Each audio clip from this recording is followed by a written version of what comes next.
Okay, so I've got some slides which I'll blather through, and then happy to take questions. In fact, if people have got questions on the way through and want to chip in, fine.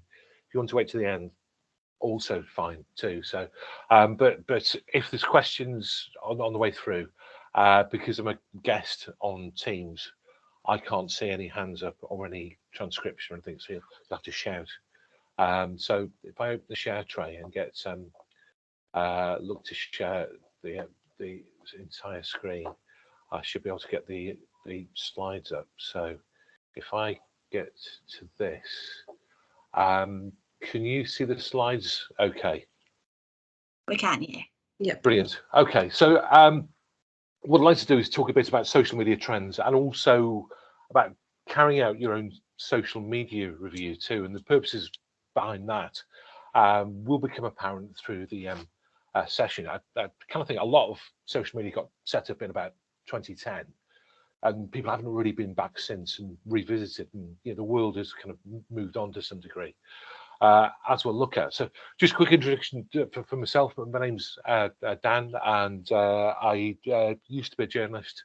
I used to work in local government and then went freelance about 9 years ago. Worked quite a lot across the UK, including across Scotland, and just in the process of finishing off for the improvement service, some updated advice for elected members for Scottish local government. So that's just a bit of a snapshot of the places that have been before. What I'd like to do is just start off briefly with just really short history of social media, really.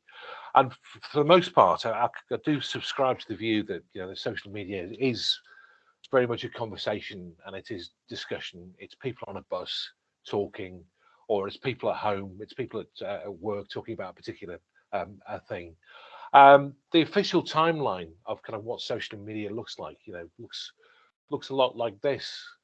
3 arrows there, just really to flag up, Facebook in 2004, Twitter 2006, YouTube 2005. So in the space of 3 years, what I tend to think of as, in some ways, the holy trinity of social media. The kind of things that most organisations have developed, a number of years ago.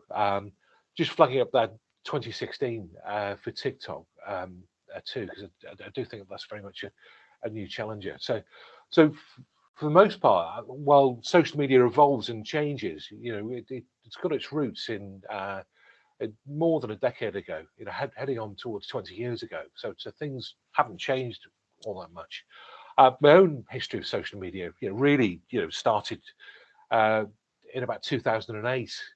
And during my kind of like my journey of discovery, I remember coming across this blog post, which is entitled "Die Press Release, Die, Die, Die," which was written by an ex-Financial Times journalist, Tom Poremski, and a bottle of wine. And during which he's basically saying, as a journalist, why are you just sending me words when what I want are some words, a link, some audio, some video, some images.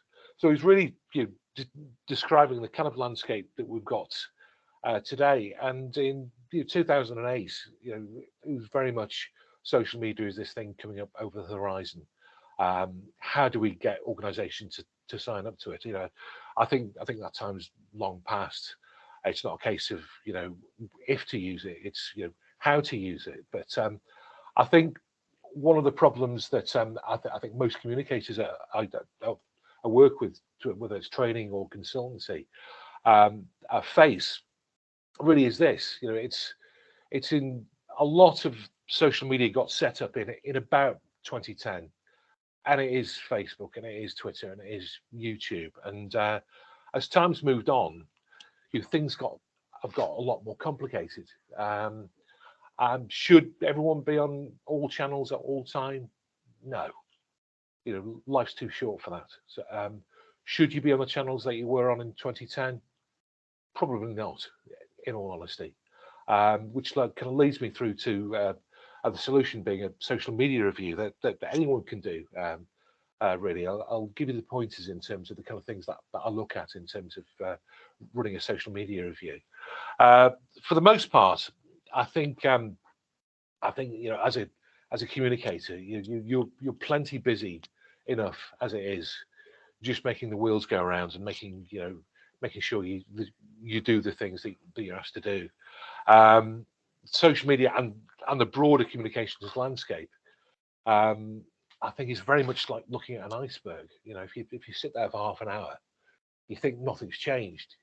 If you take a photograph and then come back in 12 months time, you'll see actually quite a bit of change. And certainly the last 2 or 3 years, an awful lot of change. This quote from Mark Zuckerberg, really sums it up quite nicely, just in terms of change and evolution. And the quote reads, we've seen multiple shifts in the media types that people use. We started as a website primarily with text.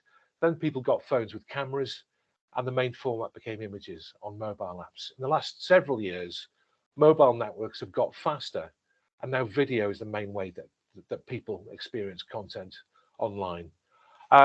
I think that's a fairly decent summary, just in terms of how things have changed and evolved, and what was relevant in 2008. Text is now a lot less relevant. So I'm going to throw some data at you, and I know there's the video recording, and I'll send through a copy of the slides through to Kirsten. So feel free to make notes as we go through, but don't feel as though you need to memorize everything. So always think of this quote from W. Edwards Deming, the data scientist. Without data, you're just another person with an opinion. As a communicator in 2022, I think the more data you have in front of you to educate the client, the people in your organization, the better. So I hope some of this data is going to be useful. This is the social media landscape for the UK in 2022, with Facebook being the largest, 68% of the population using it. YouTube, 65% of the population using it. WhatsApp, 59% of the population. Instagram, 52%. Twitter, 44%. LinkedIn, 27%, all the way down.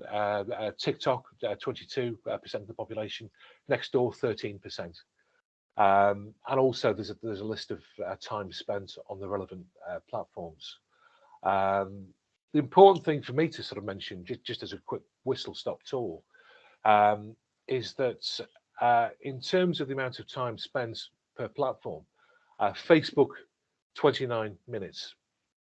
Half of that time is spent watching video. So if video isn't a part of your communications strategy, I'd probably recommend that that it becomes part of the strategy, because if half the time people are spending watching video on Facebook, it's 100% of the time on TikTok and YouTube, and it's going to be a big chunk of the other platforms too, who are all really keen on video as content that works. A few things about video and the kind of things what common people need to know about video. Prediction: 82% of the internet will be video by 2022. That was from Cisco a couple of years ago. People's most favorite content on social media: video. 81% say video, more than images, much more than text posts, because they can watch video as they scroll through their device. They don't have to read stuff. And the amount of time spent, in terms of consuming media, it's increasing. Lockdown played a part in that increase, but it was a trend that was increasing anyway. So for example, 74% of 15 to 24-year-olds are watching short form video daily. 35 to 44-year-olds, it's about 40%. So it's not just young people in bedrooms. It's a very broad mix of the population. Amount of time spent by people too is increasing. So 76 minutes a day for a 24-year-old, 36 minutes a day watching short form video for a 44-year-old, and even 45 to 64-year-olds, it's almost half an hour. So, this is very much part of the landscape and the repertoire of how people are spending their time consuming media. I think, in terms of making a sense of things, the most important question you can ask as a communicator, 10 years ago, 20 years ago, was who is your audience? That's still reassuringly the question to ask. So I always like to give the example of Coca-Cola in terms of audiences, because in the 1970s, the Coca-Cola audience, the brown fizzy drink, their audience was everyone. Now their audience is a lot more subtle than that. It's blokes aged 30 to 65 drink full fat Coke. Women aged 18 to 45 drink Diet Coke, which explains the content you may have seen in the past. Coke Zero is 18 to 30 blokes. Capri Sun is an orange squishy drink with a straw sellotaped to it. So they're very mindful that the landscape is very much fractured, and it's identifying the right age group and the right group of people, and then going to communicate with them. So with that in mind, some audience data for you.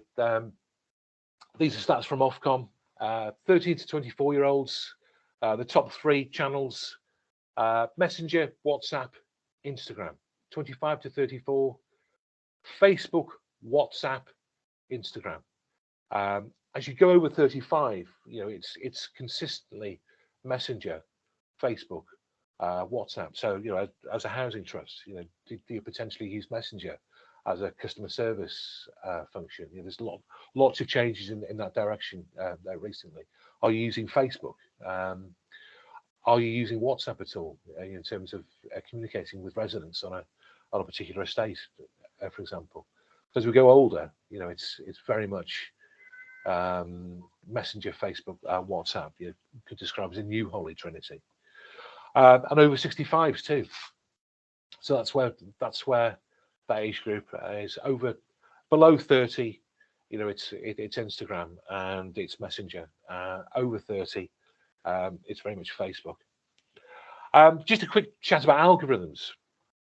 And one of the things that I do is just try and keep abreast with changes in algorithms. You may have some detailed questions that you want to ask a little bit later, but just a quick overview. As a really broad overview, if I could sum it up in one word, chaotic, I think is the best way to describe it. So Facebook, not keen on links, not keen on text, really keen on video, in particular reels. Same with Instagram, really keen on video. They no longer see themselves as a platform for photography. It's video. Twitter, also keen on video. Twitter's still good for breaking news and for reaching opinion formers, but in terms of reaching residents directly, not really. One quick tip about Twitter is it's not keen on links. So if you have a story to tell on Twitter, build a thread and make those points over a series of threaded tweets. LinkedIn, also heading in the direction of video. TikTok is video, and it's interesting to see just in the last week or so, one of the directives from Facebook's algorithm is to try and incorporate more stuff that's just entertaining, as opposed to coming from a friend or a family or a Facebook group, for example. And that's directly because of TikTok, because of the success of TikTok. So Mark Zuckerberg and others are absolutely worried, scared stiff. That's algorithms. A few quick thoughts about social media reviews, really, and that started my first one in about 2009, where the organisation I was working for had started with one account and had now got about 30 at that stage. So I just went and had a look just to see how they were performing, and what tends to happen with a social media review that do is 3 universal truths really. Firstly, that I tend to find that a third of the accounts are really good, third are okay but need a bit of help, and third are poor and either need radical surgery or probably need closing down. Maybe someone started the account up and were really good and left a couple of years ago, and it's not been updated for months and it's not really doing anything. It's that kind of thing. So that's the first thing. Second observation I've got with social media reviews, far too much call to action, far too much telling people to come and do this thing, sign up to that, go and do whatever. And I think sometimes communications people, marketing people kind of forget that social media is supposed to be social. So the content about the long-serving member of staff, the update about the tenant who's just moved into the new property, the kind of soft stuff, if you will, really, really important, and people tend to overlook that. Thirdly, too much repetition. Same message going out every day or twice a week with the same image, with the same stock image that's been used, and the algorithm just will penalize you uphill and down dale. So think of different ways to tell the story. How to do a social media review? Relatively straightforward. It kind of falls into two things really. Firstly, the strategic half, the big picture. Are your channels in the right place? Are you doing things where your audience is? And also then the reactive half, or the tactical half, I should say, as opposed to reactive. So in terms of strategic questions, I tend to ask. Firstly, just asking who's your audience. The age demographics of potentially the area that you're serving, the ethnic diversity too. So what that might look like. For example, Fife, 90% white Scottish, 9% white other British, 2.5% minority ethnic. So just understanding where people are, and obviously areas vary from place to place. Scottish government is where you can find figures like that. Also, I think it's worthwhile just having a look, in terms of your own social media review, having a look at traditional media in your area too. So several places for that. The first place I'd point you to is a website called JICREG Online. And JICREG Online basically looks at both print circulation and digital circulation. When I was a reporter, it was all about ABC circulation figures, which was print. Actually, just looking at print is a bit pointless. So, for example, this is Renfrewshire. So Paisley and Renfrewshire Gazette series got a total cut through, reaching 42% of the population during the last 7 days.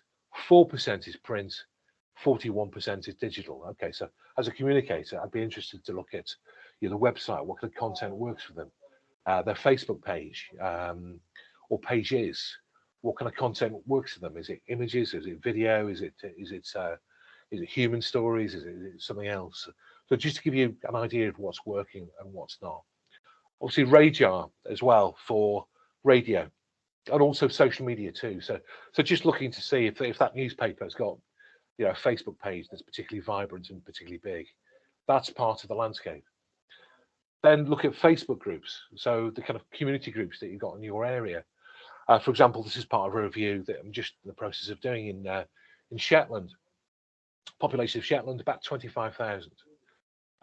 Combined all of the Facebook groups which are kind of relevant to the Shetland Islands, as opposed to Shetland Ponies or the TV series Shetland, community groups. In total, 350,000 individual memberships, which means 12 for every member of the population. That's really huge, and just been reminded of the importance of Facebook groups by a review that was published late last week. just looks at news deserts across the UK, and one of the conclusions is that people are going to social media to find out news. So there's something happening in the area, they'll go to the local Facebook group. Okay, the Shetland figure is comparatively high, compared to elsewhere in Scotland, where I've done reviews. Elsewhere in the UK, it's around about 6 per head of population. So so everybody in an area, on average, is a member of 6 local Facebook groups. It's the parish pump. It's where people find out information and will break news about a subject. It's where journalists go to find out what's happening, because their phones aren't ringing anymore, because people are just going there instead. So that's the significance of Facebook groups. Then lastly, your accounts. Just by counting up your accounts to work out where they are. Are they in the right place? Is it all Twitter and Facebook? What's working, what's not? Should in terms of age demographics, if you're looking to reach younger people, maybe it's Instagram, maybe it's TikTok, maybe it's something else. So that's the first part, strategic. Then tactical is the second part. That's going through each channel just to see how it's performing. And these are the sorts of questions that I tend to look at. Just logging its name, followers. When was it last updated? Was it 2 days ago? Was it 5 days ago? Was it 6 months ago? Was it 12 months ago? That kind of thing. And then looking at a performance over 7 days. So in the last 7 days, how many updates? How many posts are call to action, as opposed to the softer stuff? How many incoming comments are there? How many replies have been issued? And also potentially the reach over 7 days too. Via the insights from Facebook, and also the back end of Twitter and Instagram too. So just to get an idea of that. So that's it really. Just a quick shout for workshops that I do. Common Skill Booster, the video skills session, and also media relations too. Those are all things that do. So if I stop sharing this and come out of that, then I can get rid of those. And if people have got any questions or anything like that, I'm happy to have a chat. Thank you so much, Dan. That was excellent. Some things to consider there. I'm particularly interested in your points about algorithms and use of data as well. Can maybe pick up on that again. So if you have a question, if you could raise your hand, that would be fantastic. I will go to Dan first to answer your questions, but if anyone else wants to jump in, maybe talk about your own experience, just put up your hand as well. So Sophie, have you got a question first? I do. It's I've got a bit of a conundrum. Conundrum's always good. Do it. It's good to share. So I've recently started at Hanover, Scotland, and I've inherited a Facebook group, which is meant to be for Hanover residents. It is a closed group, like you have to ask permission to join, but it has become inevitably, I don't think anyone here will be surprised to hear that it has become a bit of a dumping ground for people who want to have a massive moan. So if they, I don't know, the landscaping isn't great, or I'm trying to think what else, but some people will have a massive diatribe and say this is the worst experience of my life, and the curtains were taken down and it's ruined my existence, and it's really dramatic, and and we try and answer those and say we're dealing with it and we'll send someone to come and see you and blah blah blah. But it has become quite a negative space, and I think that is obviously everyone's experience of social media is that you also expect it as a customer service channel. But now I'm in a situation, as you can imagine, of what do I do with this group? Because I don't really feel like it's going to be great if people, either relatives of people who are at Hanover or new Hanover residents, join this group and see this kind of, platform for whinging. There is loads of positive stuff as well. There's lots of community, people share pictures of what they're up to.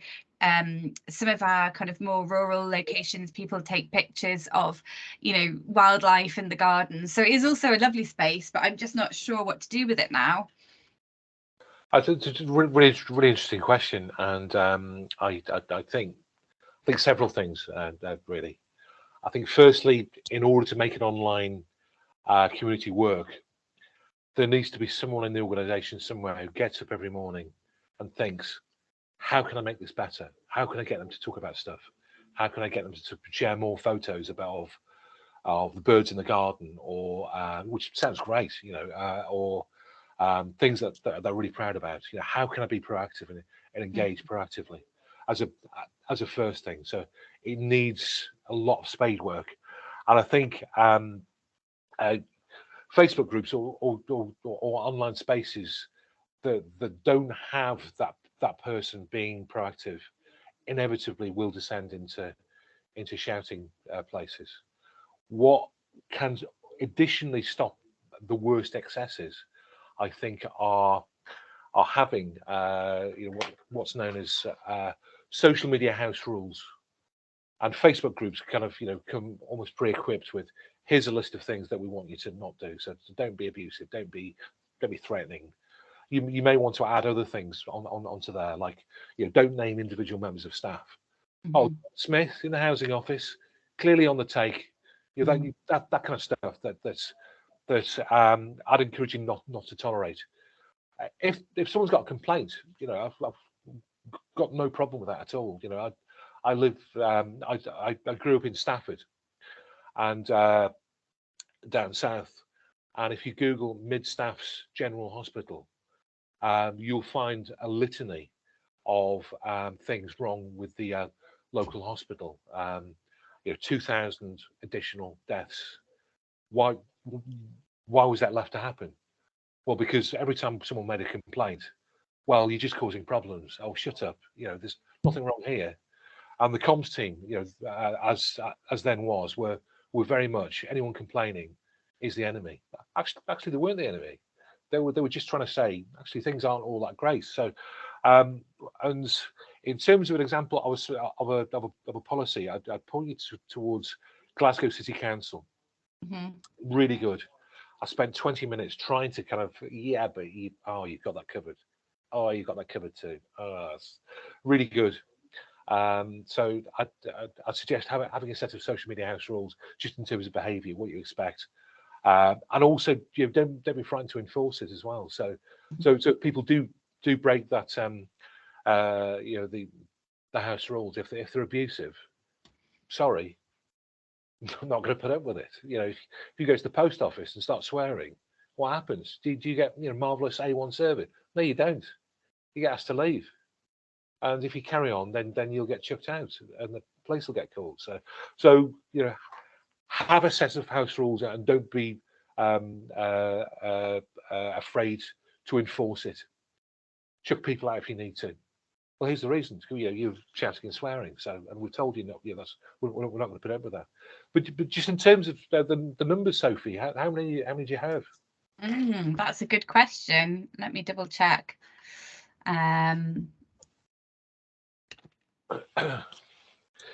Just while you're looking, just in terms of, you know, incoming feedback, I could kind of put it into three different categories. Comment, criticism, and abuse. Comments, fine, you engage with it. You know, I'm really pleased that happened, or whatever. Criticism, do you know what? That's feedback. Abuse, no. You know, a red card.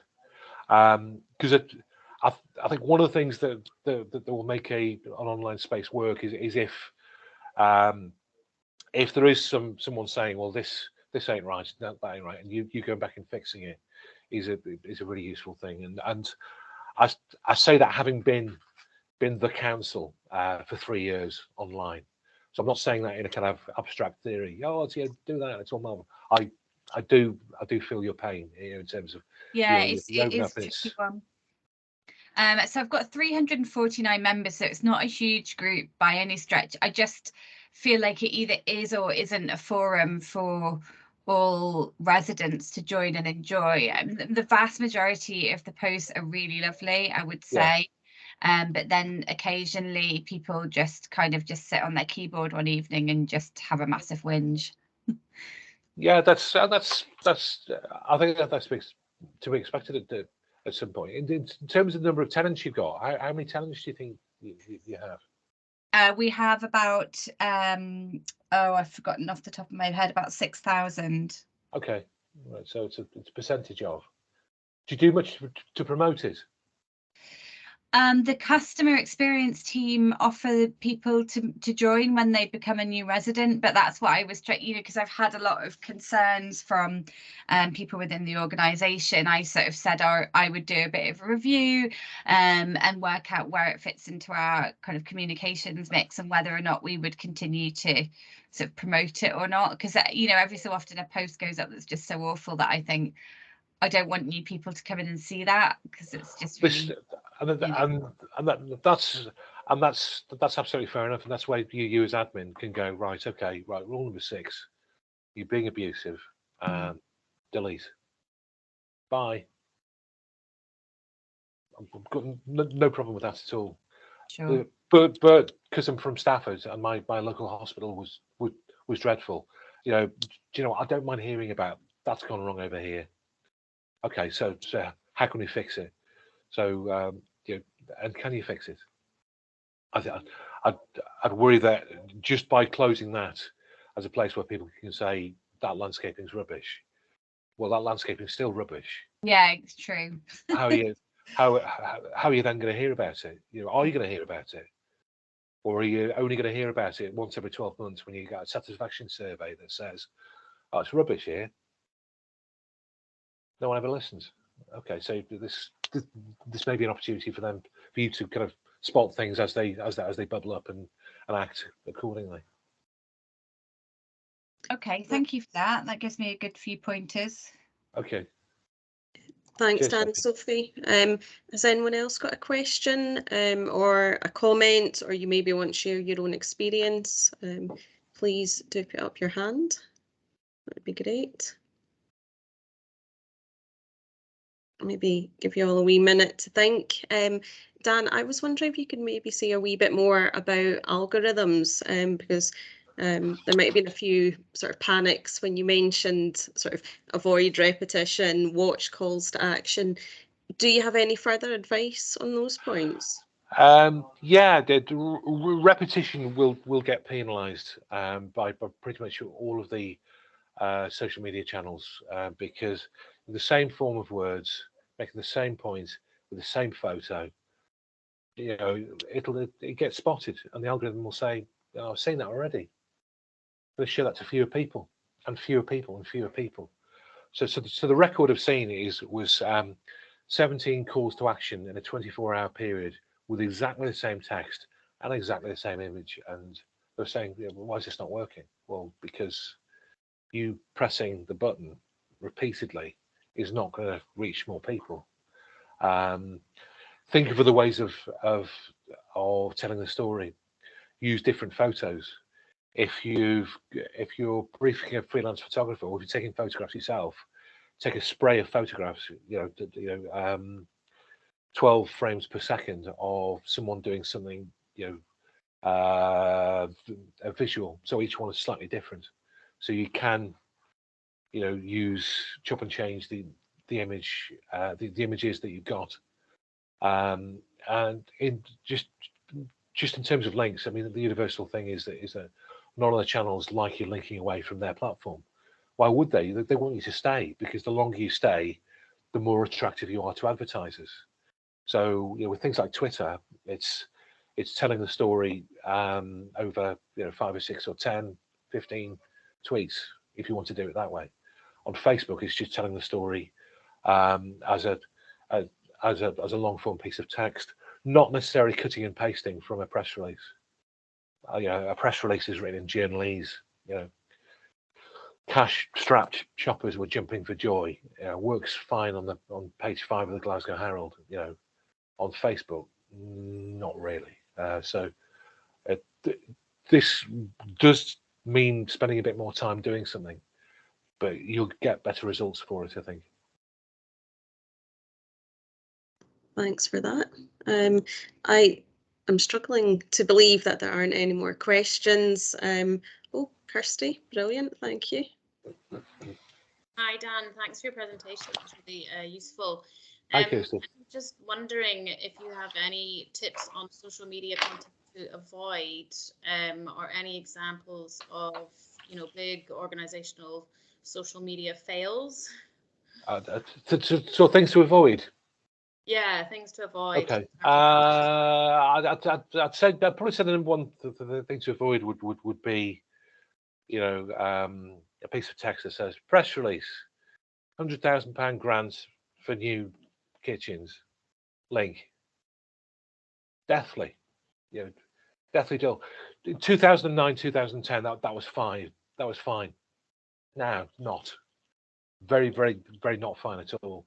So I really avoid doing things like that. In terms of real howlers, you kind of struggle, I think, when put on the spot. I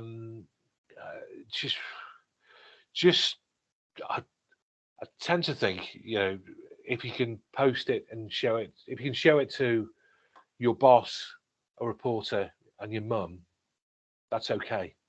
But if you can't show it to one of those three, then don't bother posting it. Probably other things, don't be passive aggressive towards people. You may have had the worst week in the world, and you really want to let off steam, and someone's just asked a question, and you're thinking, what an idiot. And you just think, oh, I've got this amazing zinger that can really bring them down to, just don't. You count to 10, count to 100. Have a word with a colleague. Should I say that? I know you'd want to, Dan, but maybe that. But could you maybe say this and that? Just be polite. Just used to get more polite the more irritated I was. Thank you so much for your comment. Actually, you can see from this. No, we don't. So yeah, just sometimes you got to grit your teeth and just soldier on. Thank you. Thank you. While we're waiting for some other question, I have another one, Dan. Yeah. Regarding the use of video, it's kind of a two-parter. Often organisations would love to increase their use of video, but staff can be quite hesitant about getting involved in videos. Do you have any tips there? Can there also be a bit of video fatigue? Do you also need to watch how many videos you post, and is that just a matter of sort of mixing up your content? Yeah, I think certainly mixing up the content. I think what there certainly is now amongst people using social media, text fatigue. Bored of that. Now reached the point of photography fatigue. Also bored of that as well. So all the directions, sadly or not sadly, are very much towards video. You mentioned just from the kind of like topics that get posted.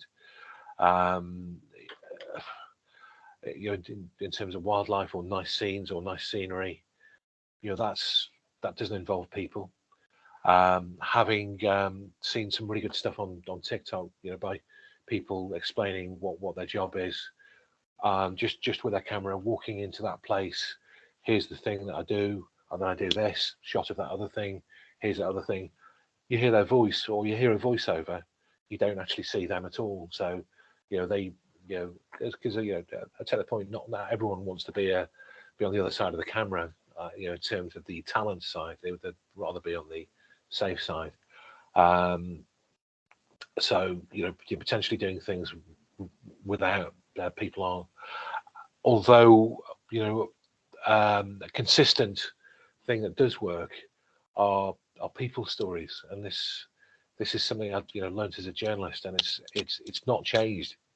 Reassuringly, it's not changed. And a point I often make during training is that back in the old days, it was to get some photos to put into the paper. So the aunt,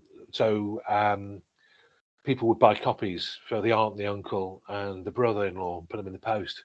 Now it's taking a photograph of people to put it onto Facebook, because that person's going to know loads of people on Facebook who are going to go, oh look, there's Dan, or there's Sophie, or there's Kirsten, or whatever, and we'll share it.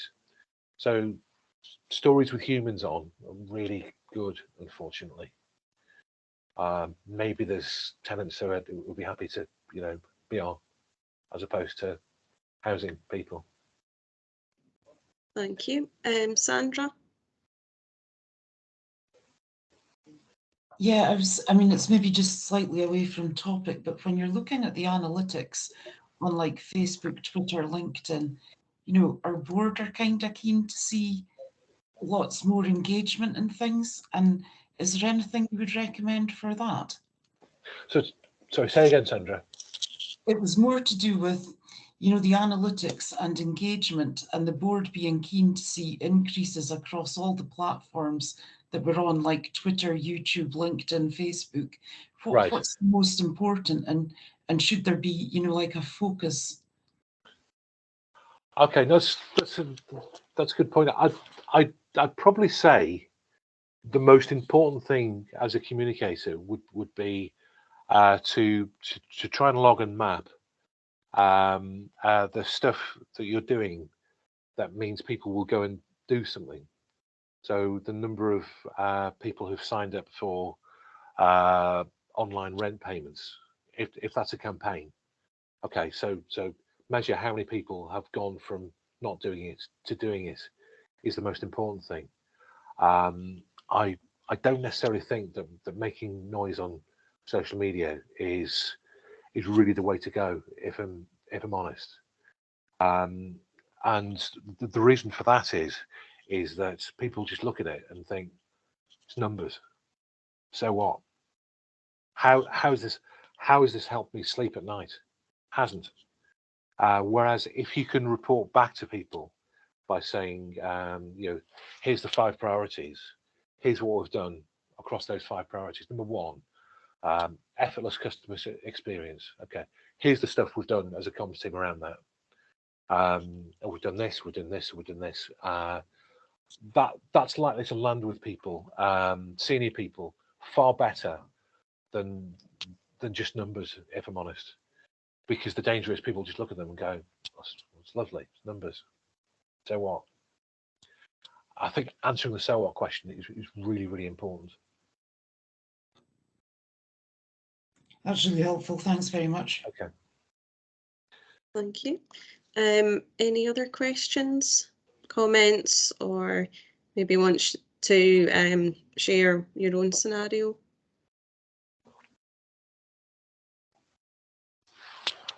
At the moment. I've got another question, Dan. If someone is sort of relentlessly tweeting you, but not being abusive, not swearing, but sort of, tweeting virtually every day, maybe sort of tweeting your CEO, would you say something like that you should just let be, or would you be better blocking that person? What would you say there? It's an interesting question, because I remember during trainings, there's sections just on legal aspects, and one of the legal aspects is harassment legislation. Which is not anything that says I've got a knife and I come around and and stab you, but it's just harassment is just low-level stuff over a period of time. And I remember that person going, "Oh, that's me with that person who keeps asking the same wretched questions that potentially it's that." I kind of think, if you answer the question, if the same question gets asked, there's probably a limit to the number of times you can go back and say, this is the answer to that question. But if they're probably tweeting the corporate account and the chief executive, I'd just kind of I'd probably explain my rationale to the chief executive. We've answered it 3 times already. You probably don't want me spending a lot of time servicing this one individual with the same question when I've got lots of other things to do? Do you? Yeah, you probably don't. So if the question radically changes, then I'll either try and answer it, or I'll point it towards the customer service portal where they can deal with that kind of stuff in detail, and just let the chief executive know. You know, if they're being copied in on things, invariably they're going to say, "Oh yeah, that's a good idea. That's fine." But you're just explaining it preemptively, as opposed to, you know, I don't know, 6 months down the track. I've been talking to the comms team. They don't care a jot. Oh well, I'll go and sort that out. So just take the organisation along with you a little bit. You know, there are potentially people who are not quite vexatious litigants, but they're kind of in that bracket. And I think as an organisation, they make themselves known to the organisation in multiple different ways. You know, letter and phone, as well as social media. Has that hypothetical example, Kirsten, reached that level of? Yes, yes, it has. We've considered blocking the person, and then we've thought, is it better to actually see what they're saying about us, because they're sort of tweeting other stakeholders, and they probably would say, "Oh, I was blocked by SFHA, the CEO." Yeah, that's an interesting question with muting and blocking on Twitter. I'm always keen to use mute rather than block, because block, they know they've been blocked. I've been blocked by that, and I am the campaigner for truth and justice, and they can't handle the truth, and that's actually the reality is probably far different. Muting, you know, can't hear it. But if they're abusive, then you can take steps. If they're not quite being abusive, maybe it's just keeping a bit of a weather eye on things, so you're aware. But if it reaches a stage where you're thinking, actually, this is potentially crossed the line, then yeah, think about muting. Have a word with HR too. You know, because you're trying to do your job, you're getting this thing all the time. HR, what's the policy on harassment? Mm-hmm. Does this scenario breach that? That's a good point. Chris? Yeah, just looking to see if you had any pointers in regards to how we're sharing information, how we're gathering information, or how we're presenting things. I use Canva primarily for posters, videos, etc. But I just wondered if anyone else is using any different tools or any different systems to create content and to go on Facebook, Twitter, etc. Just chip in really quickly, just for other people. I'm a big fan of Canva and what it can do and what you can do with it. I'd just be mindful of accessibility. So if you've got text on an image, then repeat that text in the body. So if you've got a screen reader, you're not missing out. The Ministry of Defence do daily updates on the Ukraine. That's perfect, because they have it as a piece of designs, a design JPEG, but they've also got 2 or 3 tweets underneath it that spell everything out.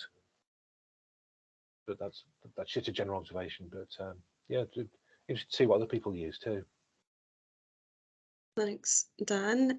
Does anyone else want to jump in and tell us what you're using? If you do, please put your hand up.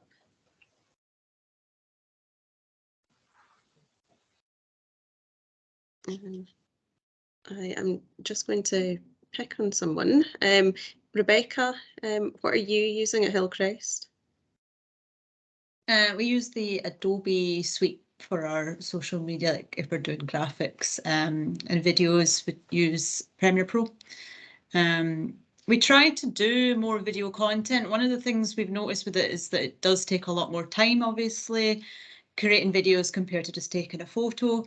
So realistically, it's not something we could do every week, but for bigger campaigns, it is definitely something we do focus on, because it does get more engagement, we find. Brilliant. Does anyone else want to talk about what they're using?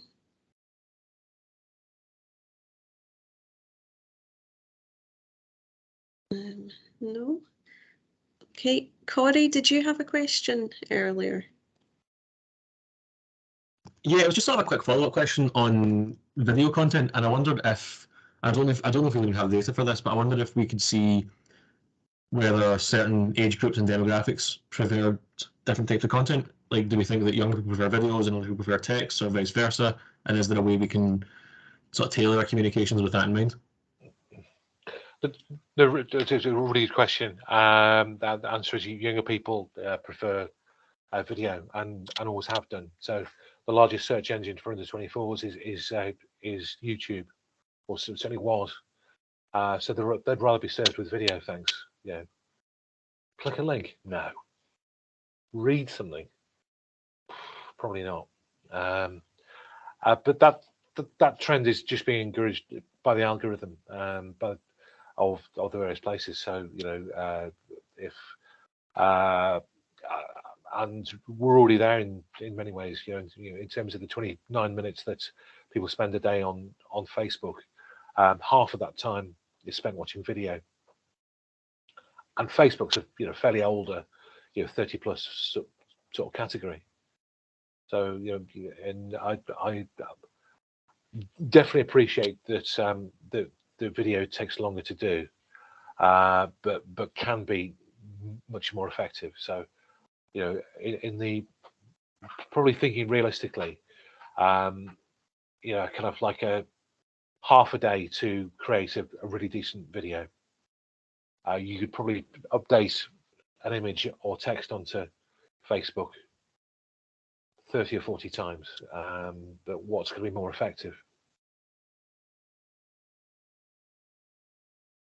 That's really interesting. Thank you.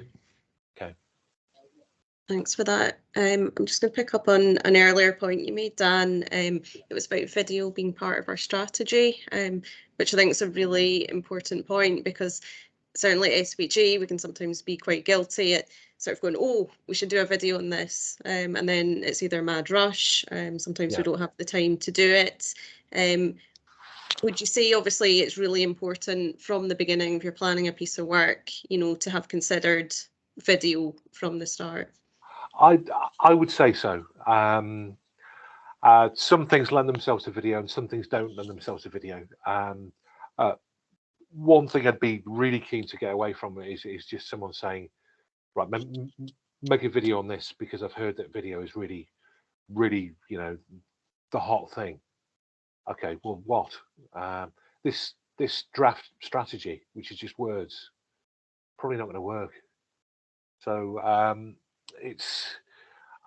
think often people's experience of video is the really big picture thing with the £5,000 budget and the lot of toing and froing, and that's people's experience. I think increasingly it really needs to be just picking up a phone and shooting something really quickly, posting it, moving on to the next thing, which is TikTok and Reels all over, really. Very rarely do you see ultra polished stuff. You're not looking to win an Oscar or to be broadcast on Channel 4 late at night. It's purely to be posted, consumed, and it's quite ephemeral. It'll be forgotten about in a few days. So experiment. Mm-hmm. I would say that because I do video training stuff, but even if you don't come on a course, just think of video as being a really important part of it. All the data, all of the insight points towards that.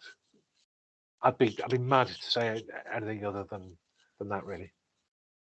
Thank you. We've got a question from Lowry. Thanks, Kirsten. Hi, Dan. Hi, Lowry.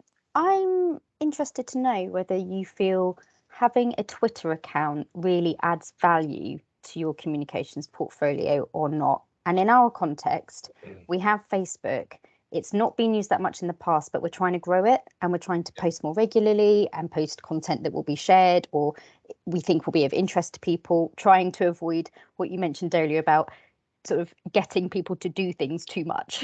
And we've talked a lot about video as well. We don't have anyone internally who is like media trained necessarily to do things like that or record them, but we're exploring it, so we're taking that on board. We don't have a dedicated PR and comms officer, so it is literally everyone chipping in to monitor what's happening on Facebook and things like that. So there is a challenge there in terms of our capacity to manage another platform, but it has also been talked about in terms of, are we missing out on a massive opportunity here by not having Twitter?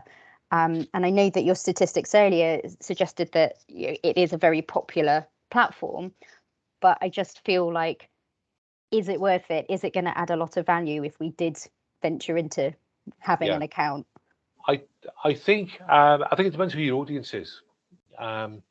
If you're trying to, what Twitter's good for is emergencies, reaching journalists, reaching stakeholders, reaching residents directly. Not really. So if you're more bothered about reaching residents directly, I'd say Facebook. And if you're really keen on reaching residents, I would be posting to the Facebook page, and I would then be knocking on the door of the relevant Facebook group locally to make friends with the admin, to look to share that particular update that's relevant. So local to me, I live in Quarry Bank in Dudley, so there's 12 local Facebook groups in Quarry Bank. If the council locally or the housing association locally wanted to reach people in Quarry Bank, it's those 12 groups. Not all of them are going to be relevant. There's probably 2 that would be really relevant.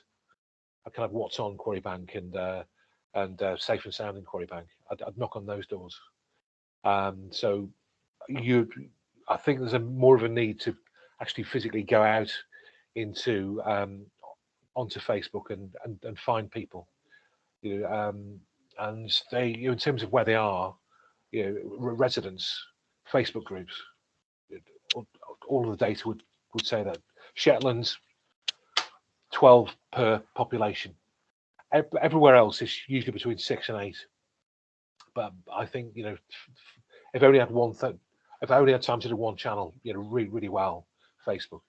Yeah, we've definitely done a bit of a mapping exercise recently of all the different kind of community groups and community councils and trusts and stuff in the area. So it's quite similar to Shetland. I think our ratio would be quite high. So yeah, we'll definitely do that. I think, like you say, sort of maybe quality, not quantity in our case, for monitoring and using a platform really well.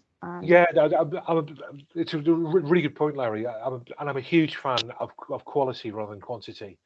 I also think as a communications person, one of the things that we all need to do, and include myself in that, is educate the client, educate the person who's saying, "Well, can't you put that on Twitter? Can't you do whatever?" So that might be the right thing to do. That might not be the right thing to do. But as a comms person, I often need to educate the person. So not in a take them outside and educate them way in the pub car park, but just educate them with the data, because I think having the data in front of you for your area and for your patch in terms of your population and your ethnic diversity, having that in front of you on a piece of A4 for your patch is a really good way of making it less awkward about making decisions about communications, because as opposed to someone saying, "I want a video," and me going, "No," that's straight away kind of like that. But if you've got the data on a piece of paper, let's have a look to see what the data says. Well, the data will probably say, if you're trying to reach, I don't know, hypothetical, you're trying to reach the Polish community in Birmingham, then the place to reach them is the King Standing Polska Facebook group. So actually what's needed is not a video or a poster. It's someone who can write a post in Polish that we can share to the group. That's the best way to do it. It's to educate the client, but doing it not in a confrontational way. And I think this is where data kind of makes it easy, because most people will look at data and go, do you know what? Yeah, I see the rationale with that. If they're presented with it, but sometimes if it's just one person's opinion against someone else's opinion, where it's like, well, Dave over there has worked for the Housing Trust for 35 years. So what do you mean you're not doing poster? It's it kind of boils down to that. Don't know if that helps. Yeah, thanks, Dan. Thanks. Okay. Thank you. Does anyone else have a question?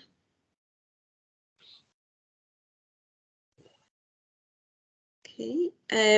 So that I know whether to bring the meeting to a close shortly, are there any other points or questions sort of not related to social media that anyone wants to raise?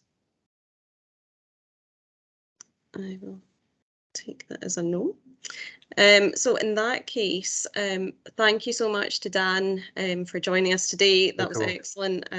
Some really useful and helpful points. We will be sharing the recording and Dan's slides, and also some links to the training that Dan does. Rachel and I recently went on Dan's video training, and we'd highly recommend it. So thank you so much for joining us today. Yeah, look out for that email, and take care and see you soon. Thank you, guys. Thanks, Kirsten. Thanks all. Cheers. Thanks. Thank you.